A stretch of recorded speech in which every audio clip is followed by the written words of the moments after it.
Ano ang 8 senyales na one-sided ang friendship mo ng iyong kaibigan? Pwede rin one-sided ang relationship ninyo na inyong partner. Mahirap yung mga one-sided, lagi kayong lugi. Alam nyo naman yung mga tao ngayon, di ba? Medyo makasarili, medyo selfish. Kaya kung makakaabuso sila, aabuso sila. Pero wag naman laging one-sided ang friendship ninyo. Tingnan muna natin.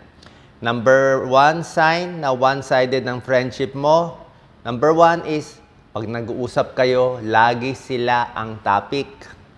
Siya lagi ang bida. Siya sa diskusyon tungkol sa buhay niya lahat. Halos hindi na pinag-uusapan tungkol sa iyo. So, one-sided. Siya lang nakikinabang. Number 2, minsan, ang one-sided relationship, meron na siyang mga tinatago sa iyo. Okay? Di ba sabi mo, best friend tayo, pero meron siyang mga sikreto na tinatago niya, baka sa iba lang niya sinishare, ayaw niya sa'yo. Di ba? Baka mamaya may hidden na inggit pala, hindi natin alam. So, number 3, hindi mo sila maasahan, itong mga one-sided friendship. Pag gipit ka na, kailan ka nangangailangan, kailan ka hihingi ng tulong, nawawala sila.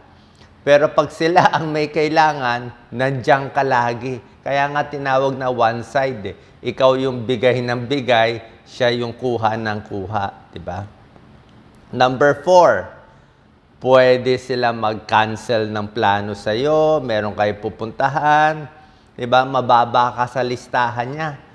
O sa'yo nag-cancel, sumama sa ibang kaibigan. Tapos minsan, parang tamad siya sa'yo, naasar siya sa'yo, wala siyang gana pag ikaw kausap, di ba? Mas gusto niya sa iba. So, medyo one-sided yung friendship. Number 5 sign na one-sided ay medyo nagbigay siya ng mga sikreto mo sa ibang tao. May pagka-traidor to. Ibig sabihin na hindi siya sincere. So, meron ka mga secret, chinichismis niya sa iba. So, malay mo, baka sinisiraan ka pa niya sa likod mo, hindi mo lang alam. Number 6, ang behavior nila, paulit-ulit.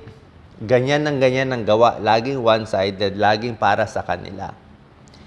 Number 7, mas marami ang nakukuha niya sa'yo kaysa ikaw. So, ibig sabihin, palagi natin kakain sa labas, o laging ikaw, sa pera. Sa oras, laging ikaw lugi. Sa pupuntahan, lagi siya masusunod. Diba? Mas marami siya nakukuha sa'yo. Parang parasite yun eh. Ikaw wala ka nakukuha. And number 8, sign na one-sided yung friendship, laging ginagamit ka. Okay? Convenient lagi sa kanya. Tatawag lang siya sa'yo pag may kailangan siya. Kailangan niya ng pera, kailangan niya ng pamasahe, kailangan niya ng favor sa'yo. Pero pag hindi ka kailangan, tsugi ka. Diba? Mahirap itong mga one-sided friendship, parang one-sided relationship to. Merong health impact din to sa atin unang-una. Siyempre, alam mo, one-sided yan eh. Diba? Minsan, ikaw na nga gagawa ng excuse, siguro busy siya, siguro stress lang siya. Pero nangyayari sa'yo ay nai-stress ka. Diba? Kasi one-sided yung friendship nyo eh. Nalulungkot ka. Nasisira din yung self-esteem mo kasi alam mo, inaabuso ka. Diba? So, ano magagawa? Wala tayong choice. Pwede mong kausapin, kung kaya pa maayos, o pwede mo i-insist na yung sa'yo naman minsan masusunod, or pwedeng, na muna siguro, time out muna. Diba? Hinto na muna. Diba? Gawa ka muna ng ibang bagay. Hanap ka muna ng ibang mga kaibigan na mas pagkakatiwalaan mo, di ba? Baka pamilya mo, ibang friends mo na pinapahalagahan ka. Kasi may tao talagang manggagamit, makasarili at selfish. Kaya minsan itong mga one-sided friendship, maganda tinetest mo din sila eh. Di ba tinetest mo? Minsan, ganito pag-test, okay na mo. Minsan, aasarin mo, o tingnan mo. Pag inasar mo konti siya, nagalit sa'yo, ay, nako, may galit pala to, may inggit. Diba? May ipon. O minsan, humingi ka ng favor na maliit, hindi ka pinagbigyan. Ay kung maliit na favor nga, hindi ka na mapagbigyan, ano pa kung malaking favor? Mahirap yon.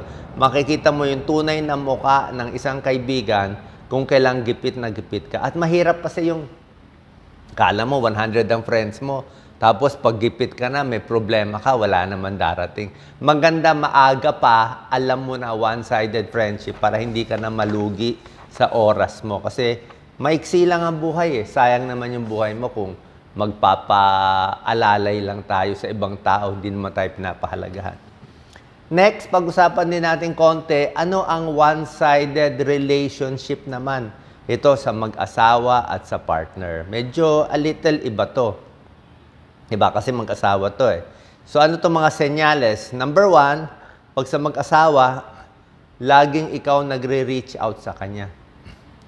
Ikaw lagi nag-uumpisa ng mga interaction. Yung lalaki o yung babae busy. Number 2, sa mag-partner, lahat ng malalaking desisyon sa iyo. 'Di ba? Sasabihin lang nung let's say nung lalaki, bahala ka na, ikaw na mag-decide. O may away yung anak, may problema yung anak, may problema sa pamilya. Ayoko na mag-intindi, ikaw na. So puro ikaw yung nagdadala ng bigat ng relationship. Number 3, pag nag-aaway kayong mag-partner, ikaw pa kailangan mag-sorry lagi. Kahit wala kang kasalanan.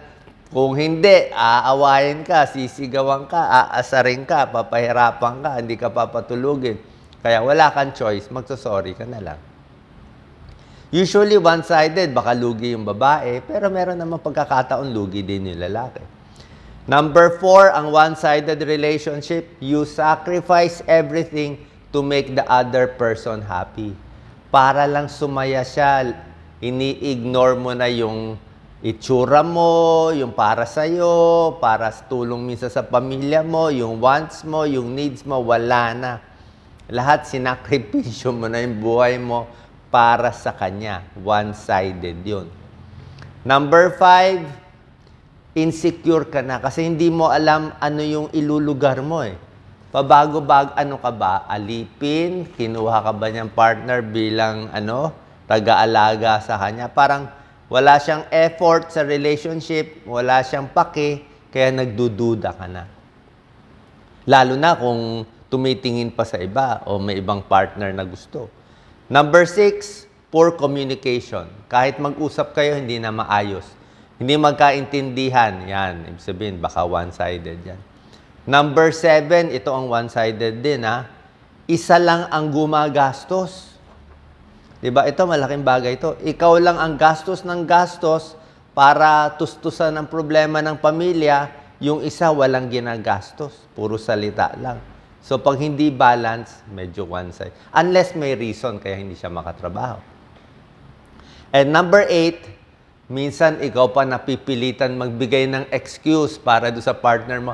Kaya hindi siya nakakatrabaho, mahina kasi siya, may sakit siya, ganito, ganito. Pinagbibigyan mo na lang kasi hindi siya nakaka-contribute eh. So, parang, imbis na sumama loob mo sa sarili mo, siguro meron lang siyang iniisip, kaya gano'n nangyari.